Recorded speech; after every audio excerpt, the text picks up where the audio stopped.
million bucks in rare pearls sitting there like seeds in a glass of lemonade. It's too tempting if you ask me. Especially, come on, with all these robberies. Relax, man. Nobody's crazy enough to try for these babies. The glass is 4 inches thick, and everything in there is underwater, pressurized at 500 fathoms. What could possibly go wrong, cliché? Hit the alarm! Is there a reason Bench is breaking this steel door down? He didn't even come in the tank that way. If it's to frame Spider-Man for the robbery, then that'd be hard to do without the bright red and blue costume. Of all the tanks, this must be where they feed the fish.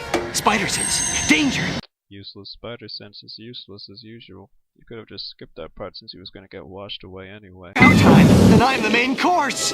I might not live long enough to worry about that disease after all. Unless these are mutant and or radioactive eels, I'm not sure any species of eel has a taste for human. Look!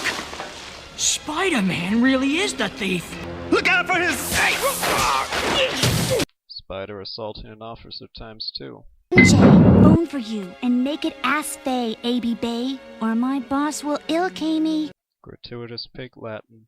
Does this mean Bench can turn objects into water too?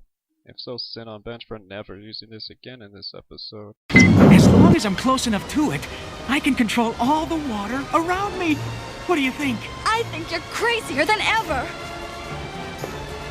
In case you didn't already figure it out, Bench is an imbecile.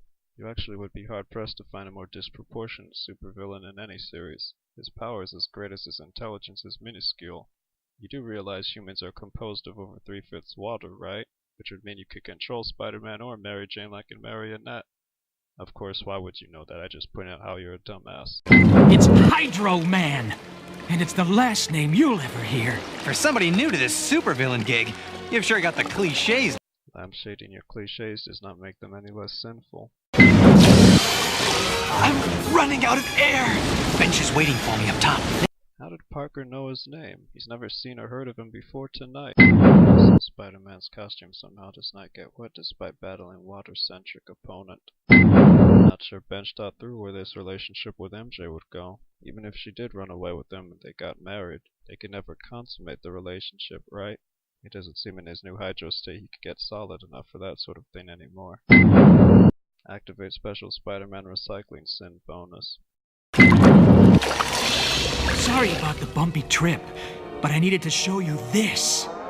It's you! You're behind all the robberies! Right! I'm not a small-timer anymore! Why steal from museums or banks when you can travel anywhere underwater to find untraceable sunken treasure? Oh, right, I forgot, dumbass. I was a nobody. Even after I was transferred to special research, I was still a loser. Then, last month, a miracle happened. Something from deep inside the Earth changed me. Turned me from a nothing into a something. So when he first obtained his powers, he changed back to his sailor outfit he was wearing. Now he generally wears this dark blue t-shirt. My question is, if he could change his outward clothing like the symbiote, why still clothes at all? I'm not a thing! I'm a person! Don't you get it? Oh, I don't want to own you. I want to love you. By love, Bench means ROFL from that odd line delivery. Listen to me. I don't love you! I never loved you! I'll flood the city! Force everyone to run! Keeping it for just the two of us. Forever. I'm sure lots of girls would love to stroll a flooded, post-civilized New York City. It's one of the top dystopian romantic spots in the world. Some sin on this series for not giving this power to an even average intellect villain. You can only imagine what Doom could do with this water-bending mega power.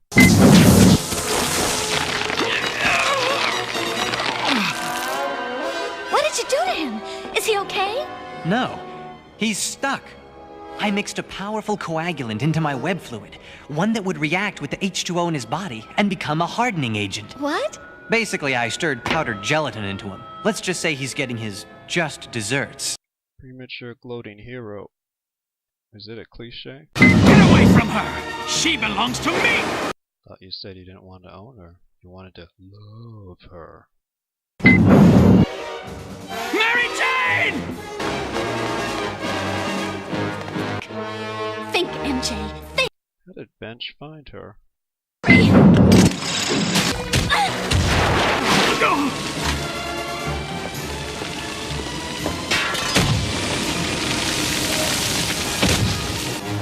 Looks like Nowhere left to run. So why don't we all just take a break? You again.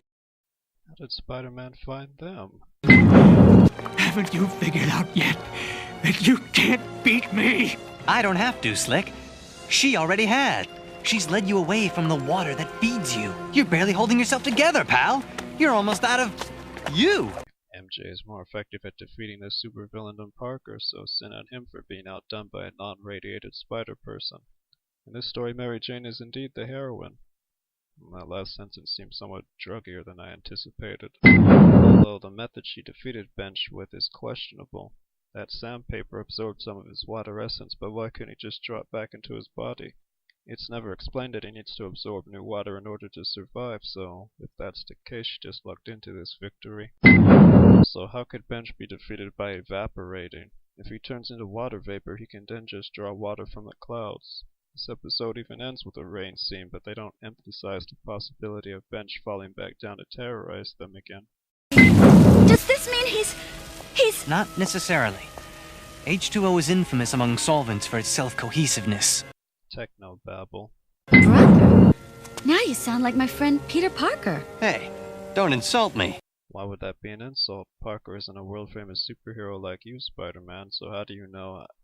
Oh, yeah, that's right.